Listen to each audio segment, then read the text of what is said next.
ടീമിന് ഫലഞ്ഞി എന്ന് പറയുവേ. എക്സലൻ്റ് മീൻമുട്ടയാണ്, അടിപൊളിയാണ്. ഹലോ ഹായ് എവരി വൺ, അസ്സലാമു അലൈക്കും, വെൽക്കം ബാക്ക്. അപ്പോൾ ഇതാ ഞാൻ കൊച്ചി എത്തിയിട്ടാ. ഒരു എമർജൻസി വിസിറ്റായിരുന്നു. നല്ല ജലദോഷം കാണുന്നില്ലേ, നല്ലോണം ഇങ്ങനെ മൂക്കൊക്കെ അടഞ്ഞിട്ട്. ദുബായിലത്തെ മഴ ഉണ്ടായിരുന്നല്ലോ, മഴ കൊണ്ടിരുന്നു. ലക്ഷദ്വീപരുടെ പരിപാടിക്ക് നല്ല മഴയായിരുന്നു. നല്ല മഴ എന്ന് പറഞ്ഞാൽ നല്ല വലിയ മഴ പെയ്ത അന്ന് രാത്രിയാണ്. പക്ഷെ അന്ന് രാവിലെ മുതലേ ഈ ചാറ്റൽ മഴയായിരുന്നു. അത് ഫുള്ളും കൊണ്ടു. അതിനുശേഷം ഭയങ്കര കോൾഡ്, മുഖമൊക്കെ ഇങ്ങനെ ഇതായി. ഇപ്പം സംസാരം കേട്ടാൽ തന്നെ മനസ്സിലാവും നിങ്ങൾക്ക്. അപ്പോൾ ഇതാ കൊച്ചി എത്തി. അപ്പോൾ ഞാൻ ഒരു ഡേ ഇൻ മൈ ലൈഫ് എടുക്കാമെന്ന് വിചാരിച്ചിട്ട് രാവിലെ എണീറ്റ് ഞാൻ വെള്ളം കുടിച്ചു. ബ്രേക്ക്ഫാസ്റ്റ് പറഞ്ഞിട്ടുണ്ട് കേട്ടോ, സാധനമൊന്നുമില്ല, ഇനിയിപ്പോൾ വാങ്ങണം. മീൻ വിളിച്ചു പറഞ്ഞിട്ടുണ്ട്, നല്ല ഫ്രഷ് മീൻ കിട്ടും വൈപ്പിന്ന്. അവിടെ എൻ്റെ ബ്രദറിൻ്റെ ഫ്രണ്ടിൻ്റെ ഒരു ഷോപ്പുണ്ട്, അപ്പോൾ അവർ നല്ല മീൻ കൊടുത്തു വിടും. അപ്പോൾ അത് കൊടുത്തു വിടാൻ പറഞ്ഞിട്ട് ഞാൻ പിന്നെ ഇതാ വീഡിയോയിലേക്ക് വന്നതാണ്. അപ്പോൾ അറിയാമല്ലോ, കൊച്ചി എത്തിക്കഴിഞ്ഞാൽ വേണ്ട. ഹലോ കൊച്ചി.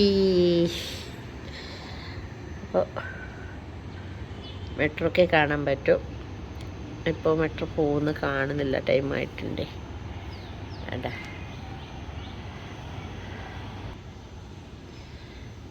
അപ്പോൾ എൻ്റെ ഇന്നത്തെ ചെറിയ ചെറിയ കൊച്ചു ഇന്ന് വലിയ പണിയില്ല. ക്ലീനാക്കാനുണ്ട്, കുക്കിംഗ് ഉണ്ട്. അപ്പോൾ കിച്ചണിക്ക് ഇതാ കയറി, ഒന്നും ആയിട്ടില്ല. ഇതാ എല്ലാം ഇനി വന്നിട്ട് ഇതാ ജഗപ്പൊക്കെ കയറണം. ഫ്രിഡ്ജിലൊന്നുമില്ല, സാധനം മാർക്കറ്റിൽ നിന്ന് വാങ്ങിപ്പിക്കണം. അപ്പോൾ ഇന്നൊരു തട്ടിക്കൂട്ട് കുക്കിങ്ങൊക്കെ ചെയ്തിട്ട് പിന്നെ എനിക്ക് വീടിൻ്റെ അടുത്ത് പോകണം. വീട്ടിൻ്റെ പണി നടന്നുകൊണ്ടിരിക്കുന്നുണ്ട്, അതിൻ്റെ പണി നോക്കാനായിട്ട് പോകണം.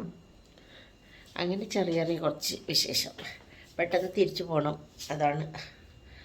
അപ്പോൾ വീഡിയോ ഇഷ്ടമാവുന്നുണ്ടെങ്കിൽ എല്ലാവരും സബ്സ്ക്രൈബ് ചെയ്യണം, സ്കിപ്പ് ചെയ്യാതെ കാണണം. നിങ്ങൾ തരുന്ന ഓരോ സപ്പോർട്ടും എൻ്റെ നെഞ്ചോട് തന്നെ ചേർത്ത് വെക്കുന്നുണ്ട്. Very very very big thanks. ഇൻഷാ അല്ലാഹ് വീഡിയോ കണ്ടിന്യൂ ചെയ്യാട്ടാ. അങ്ങനെ ഇതാ അപ്പം വാങ്ങി സുരേന്ദ്രേട്ടൻ കൊണ്ടുവന്നു. അപ്പവും കടലയും പിന്നെ ഒരു കട്ടൻ ചായയും കുടിച്ചിട്ട് ഞാൻ ടാബ് അടിക്കാനുണ്ട്. നല്ല കോൾഡുണ്ട്. അതിൻ്റെ കൂടെ മുട്ടക്കറി വാങ്ങിയിട്ടുണ്ട്. ഇക്കും ഉണ്ട്, സുഹൈലും ഉണ്ട്. അവർക്ക് മുട്ടക്കറി വേണമെങ്കിൽ കഴിച്ചോട്ടെ. അപ്പോൾ മുട്ട ഉണ്ട് ഫ്രിഡ്ജിൽ, വേണമെങ്കിൽ അപ്പോൾ പൊങ്ങി കൊടുത്താൽ മതിയല്ലോ അതിലേക്ക്. അപ്പം ഞാൻ കടലക്കറിയും അപ്പവും കഴിക്കട്ടെ. അങ്ങനെ ഞാൻ ചായയൊക്കെ കുടിച്ച് കഴിയുമ്പോഴത്തേക്ക് ഇതാ സുരേന്ദ്രേട്ടൻ മാർക്കറ്റിൽ നിന്ന് സാധനമൊക്കെ വാങ്ങിക്കൊണ്ടുവന്നു. അപ്പോൾ എല്ലാം ഞാൻ വേർതിരിച്ച് ഒരു സൈഡിലേക്കാക്കി. അപ്പോൾ ഹെൽപ്പിന് റോയിൽ നിന്നൊരു ലേഡിയും ഉണ്ടായിരുന്നു. അങ്ങനെ പിന്നെ ഞങ്ങൾ കിച്ചൺ കയറി. പിന്നെ ഓരോന്നൊക്കെ തിരിച്ചു വയ്ക്കുമ്പോഴത്തേക്ക് ഞാൻ ഓർഡർ ചെയ്ത മീനും എത്തിയിരുന്നു. അപ്പോൾ സുരേന്ദ്രേട്ടൻ മാർക്കറ്റിൽ പോയപ്പോൾ ചിക്കനും ബീഫും ഒക്കെ സുരേന്ദ്രേട്ടൻ വാങ്ങി വന്നിരുന്നു. പിന്നെ മീൻ ഞാൻ പറഞ്ഞല്ലോ, വൈപ്പിൽ നിന്ന് വിളിച്ചു പറഞ്ഞപ്പോൾ രാജേഷ് കൊണ്ടുവന്നതായിരുന്നു. അപ്പോൾ അതിൻ്റെ ഒപ്പം തന്നെ നമ്മളെ ഫലഞ്ഞി ഉണ്ടായിരുന്നു, മീൻമുട്ടയില്ലേ ഫലഞ്ഞി ഉണ്ടായിരുന്നു. ഫലഞ്ഞിൻ്റെ ഒരു ഷോർട്ട് ഞാൻ ഇട്ടിട്ടുണ്ട്, കാണാത്തവരുണ്ടെങ്കിൽ ഒന്ന് പോയി കാണണേ. പിന്നെ ഞാൻ വേഗം കിച്ചൺ കയറി. അപ്പോൾ സുഹൈൽക്ക് പിന്നെ കുറേ ആയില്ലേ, ആരും ഇല്ലല്ലോ വീട്ടിൽ, ഒറ്റക്കായിരുന്നല്ലോ.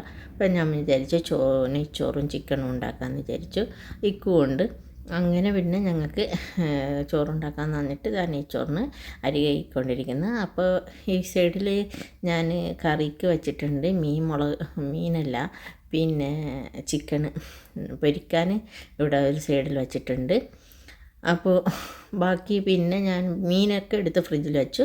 പിന്നെ മീൻ മുട്ട ഫ്രിഡ്ജിൽ വെക്കാണ്ട് ഫ്രഷോടെ തന്നെ പൊരിച്ചെടുക്കാമെന്ന് വിചാരിച്ചിട്ട് ഞാനിതാ മുളക് വെട്ടിക്കൊണ്ടിരിക്കുന്നതാണ് കേട്ടോ.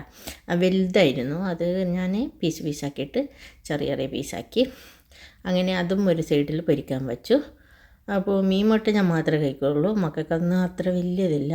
മറ്റേ മൂത്ത മക്കൾക്ക് ഷഹബാസിനും സിയാദിനൊക്കെ ഇഷ്ടമാണ്, സുഹൈൽക്ക് വലിയ താല്പര്യമൊന്നുമില്ല. അപ്പോൾ പിന്നെ പൊരിച്ചിട്ട് ഞാൻ തന്നെയാണ് കഴിച്ചത്. അപ്പോൾ കുറച്ച് നാളായി കിട്ടിയിട്ട് മീൻ മുട്ട ഇവിടെ നിന്ന് ദുബായിൽ നിന്ന് അങ്ങനെ മുമ്പൊക്കെ കിട്ടാറുണ്ടായിരുന്നു കേട്ടോ, ഇപ്പോൾ കിട്ടാറില്ല. അപ്പോൾ ഞാൻ ആകെ 4 ദിവസത്തേക്ക് വന്നപ്പോൾ എടുത്തൊരു ചെറിയൊരു വീഡിയോ ആണ്. വീഡിയോ ഇഷ്ടപ്പെടുന്നുണ്ടെങ്കിൽ എല്ലാവരും സബ്സ്ക്രൈബ് ചെയ്യണേ. പിന്നെ ചോറൊക്കെ കഴിച്ചിട്ട് ഞങ്ങൾക്ക് അവിടെ ആലുവ കമ്പനിപ്പടി വരെ പോകാനുണ്ടായിരുന്നു. ആലുവയിൽ നിന്ന് തിരിച്ചു വന്നിട്ട് ഞാൻ നേരെ റോയൽ പോയിട്ട് അവിടെ ഉള്ളവരെ ഒന്ന് ജസ്റ്റ് കണ്ടിട്ട് പിന്നെ ഞാൻ വീട്ടിലോട്ട് തിരിച്ചുവിട്ടാ. അപ്പോൾ രാത്രിക്ക് ഡിന്നറിന് ഞാൻ മസാല ദോശയാണ് കഴിച്ചത്. സുഹേൽക്കൊന്നും വേണ്ടാന്ന് പറഞ്ഞിരുന്നു. അങ്ങനെ മസാല ദോശയും കഴിച്ചിട്ട് വീട്ടിൽ പോയിട്ടാ. അപ്പോൾ നെക്സ്റ്റ് വീഡിയോയിൽ കാണും വരെ ബായ്.